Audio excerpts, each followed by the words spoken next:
Nous avons l'honneur de recevoir ce soir Aksan Abelard, ingénieur haïtien, leader d'un parti politique et avec qui nous discuterons ce soir de la problématique justement de ces élections.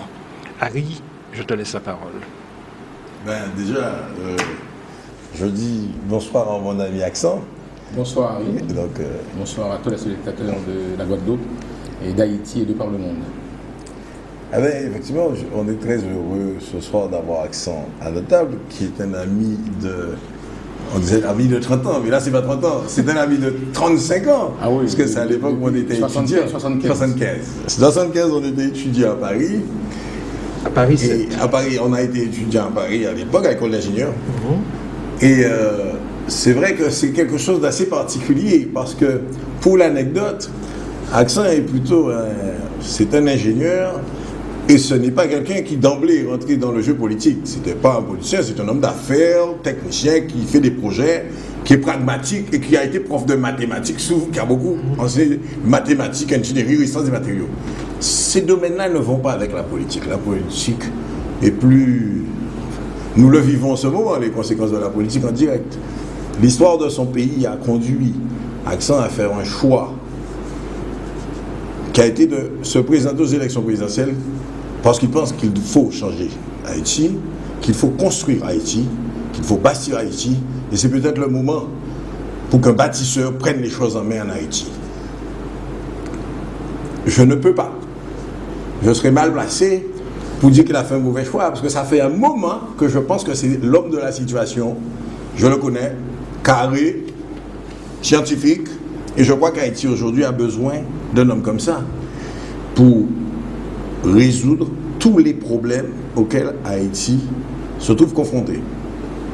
Donc je pense qu'Aksan, tu as une mission, qui est celui d'apporter la réponse aujourd'hui aux Haïtiens. Tout à fait, Harry. Et Haïti, c'est un peuple de souffrance, c'est un peuple qui souffre beaucoup, et ceci est depuis 200 ans, et depuis notre indépendance en 1804. Et alors, ce qui pourrait caractériser Haïti, c'est qu'on pourrait dire manger à mal séparé. Et manger à mal séparé depuis donc 200 ans. C'est un pays aux injustices sociales, aux inégalités sociales criantes. Et donc, on voit les enfants, plus de 40% des enfants ne vont pas à l'école. Les enfants en âge d'aller à l'école, ils sont au bord des routes. Là, quand je vais superviser mes chantiers en province, eh bien, je les vois au bord des routes en train de jouer au football, à 10h du matin, en train de jouer au football, les enfants de 6 ans, 7 ans, 8 ans, 10 ans, et de jouer au billes ou de jouer dans la boue. Et c'est un pays où les femmes accouchent sur les dos des mules qui les transportent très loin vers des centres de santé, qui sont très éloignés des villages. Et depuis le 12 janvier, Haïti est devenu un enfer pour plus de 1 500 000 personnes qui sont toujours sous les tentes, dans les rues, dans les places publiques. Et ça n'a pas bougé. Et la seule chose qui bouge en Haïti actuellement, c'est l'immobilisme. Et donc, il faut faire quelque chose. Et donc, la question à poser, c'est que, évidemment, je ne peux pas me mettre à ta place, Harry, mais je devine, c'est... Et pourquoi je veux... faire ce dernier combat qui est pour moi un combat colossal, c'est-à-dire changer les choses en Haïti et en devenant président de la République le 28 novembre. Est-ce qu'on peut dire que c'est l'élection de la dernière chance? On ne peut pas dire, on ne peut jamais dire, un pays ne meurt jamais, donc on ne peut jamais dire que ce sont les élections de la dernière chance. Mais je dirais que ces élections sont capitales, parce que Haïti se trouve actuellement à un carrefour. Il y a beaucoup de gens qui sont prêts à aider Haïti. Il y a un flot de sympathie que Haïti a suscité à travers le monde depuis le 12 janvier. Et avant, Haïti était perçu comme le pays des damnés. C'était ce qui prévalait avant le 12 janvier. Mais depuis le 12 janvier, je crois que beaucoup de peuples ont souffert avec nous, en particulier la Guadeloupe, parce que j'ai vu venir des Guadeloupéens en Haïti pour nous aider. Et cela m'a beaucoup touché au cœur. Et donc, il faut que Haïti profite de cette occasion pour opérer des changements profonds au niveau de sa classe politique, de ses dirigeants, de façon à profiter de ce flot de sympathie qui est à travers le monde. Et donc, nous avons vu que Et en termes d'aide, il y a 11 milliards de dollars qui sont promis à Haïti, mais il n'y a pas encore d'argent à venir en Haïti, parce que justement, les gens attendent. Ceux qui veulent nous aider attendent. Ils attendent d'avoir un gouvernement élu, un gouvernement qui puisse prendre les choses en main, un gouvernement qui puisse gérer la chose publique en Haïti de façon transparente. Et c'est ce qui a toujours manqué en Haïti, la gestion transparente de la chose publique. Et donc moi je suis prêt pour ce combat-là. Et donc je crois que Haïti, et c'est ça qui fait ma force, la force de ma candidature, Haïti a besoin aujourd'hui principalement de deux choses. Haïti a besoin d'emplois, donc il faut donc un industriel comme moi. Et pour créer des emplois en Haïti, c'est ce que j'ai toujours fait dans ma vie. Donc quand je dis au peuple, je vais être président pour créer des emplois, moi je ne vais pas faire quelque chose que je n'ai pas encore fait. Et je suis l'un des rares, pratiquement il n'y a que 2 candidats à être des industriels, c'est en fait Charles-Henri Becquer et moi-même. Et Haïti a aussi besoin de bâtisseurs, quelqu'un pour reconstruire le pays qui a été ravagé par des cyclones en 2008 et puis ensuite qui a été ravagé le 12 janvier. Et donc en tant qu'ingénieur, j'ai construit pas mal d'ouvrages à travers Haïti, donc je connais les contraintes, je connais les opportunités aussi, et donc je suis capable de reconstruire Haïti. Mais quand on parle de reconstruction d'Haïti, il n'y a pas que la reconstruction physique d'Haïti. Il faut d'abord penser à la reconstruction économique, et à savoir amener des investissements massifs en Haïti, parce qu'il faut suivre le modèle qui marche, les modèles qui marchent dans le monde. C'est pas la peine d'inventer l'eau chaude.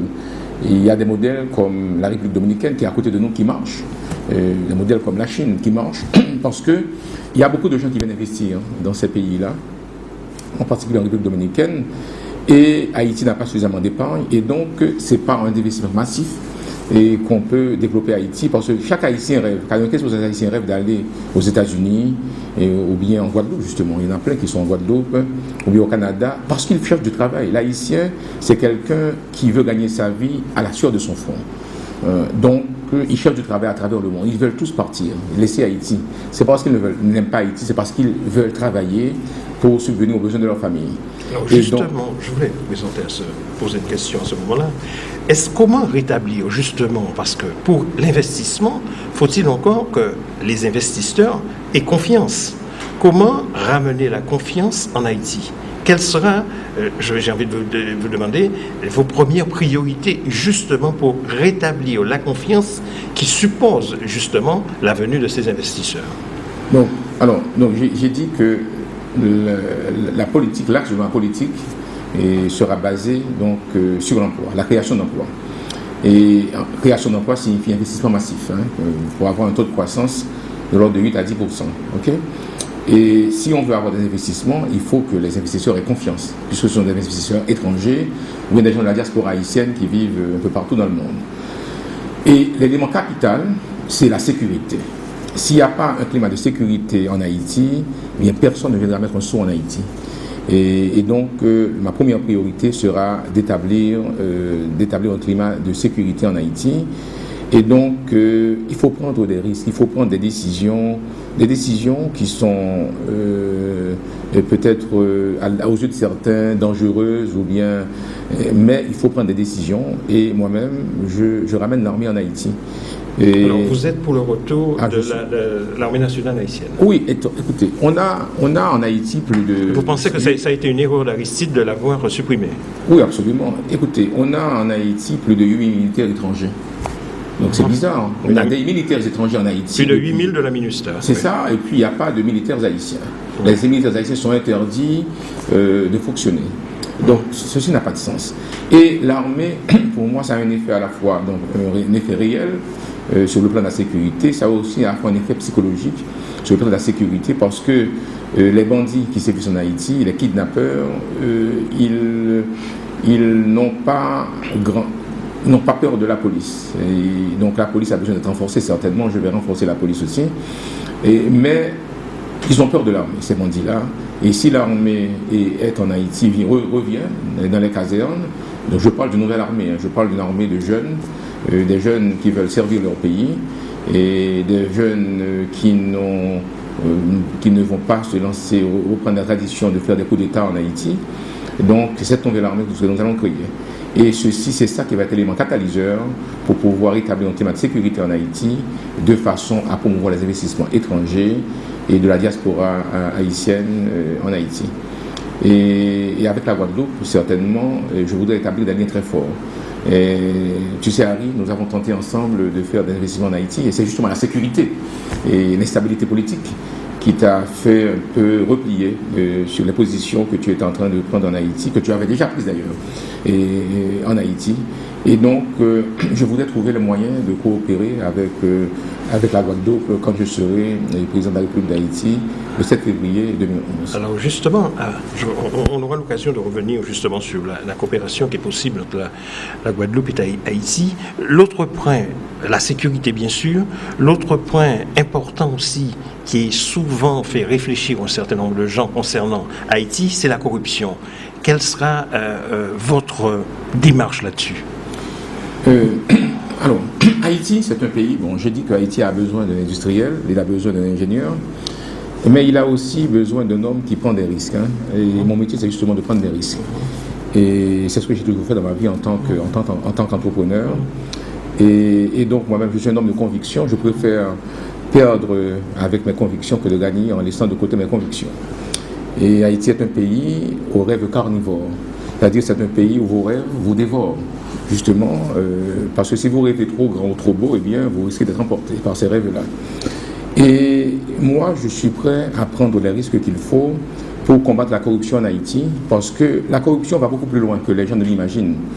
Et parce que la corruption, ce n'est pas seulement les gens qui piquent dans la caisse de l'État, c'est surtout les gens qui demandent de 10% à ceux qui veulent venir investir en Haïti.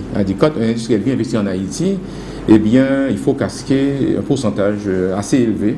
Et donc, ces investisseurs, ils fuient Haïti. Et c'est pour ça qu'il n'y a pas d'investissement en Haïti depuis des années. Ceci, c'est quelque chose qui dure depuis des dizaines d'années. Hein. Ce n'est pas seulement aujourd'hui et que l'on voit ce type de phénomène en Haïti. Et donc, la corruption, il faut la combattre. Il faut un service d'intelligence spécialisé, justement, dans la lutte contre la corruption. Et il faut aussi des actes vraiment courageux. C'est-à-dire, il faut donc, ceux qui font la corruption, il faut les prendre et puis il faut les condamner. Il faut que ça se sache. Et pour que les gens arrêtent de faire la corruption en Haïti. Et donc je suis prêt à prendre ce risque. Et il y a aussi le problème des taxes. Écoute, en Haïti, et on ne fait pas mention de la richesse apparente. Il y a des gens qui sont très riches et puis ils payent très peu de taxes, et bien on ne fait rien. Et donc moi je suis prêt à rechercher la coopération internationale au niveau de la Direction générale des impôts pour former les Haïtiens et les employés de la Direction générale des impôts de façon à leur permettre de pouvoir faire rentrer un peu plus d'impôts, un peu plus d'argent dans la caisse de l'État. Justement, en parlant de l'État, comment justement, si nous connaissons la nation haïtienne, mais souvent on a parlé de l'absence d'État, de ces structures étatiques, quelles seront aussi vos priorités là-dessus? Comment rendre justement Haïti, au-delà de la nation, qu'elle devienne un véritable État avec les structures y afférentes? Bon, il faut rétablir d'abord l'autorité de l'État, il faut moderniser l'État, parce que Haïti... Et c'est un État très faible, avec des services un peu vieillots.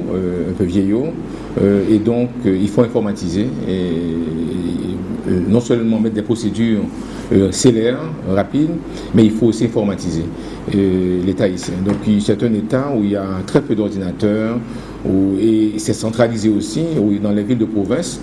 Il y a pratiquement rien à dire. D'abord, la décentralisation est un élément important en Haïti et qu'il va falloir lancer tout de suite ce programme de décentralisation parce que les maires en Haïti, ont des pouvoirs sur le papier, mais s'ils n'ont pas de moyens, qu'est-ce qu'ils ont comme pouvoir? Ils n'ont pas de pouvoir réel dans la mesure où le maire, il n'a dans son bureau, il n'a ni ingénieur, ni agronome, ni éducateur, ni avocat et parfois même ils n'ont même pas de comptable.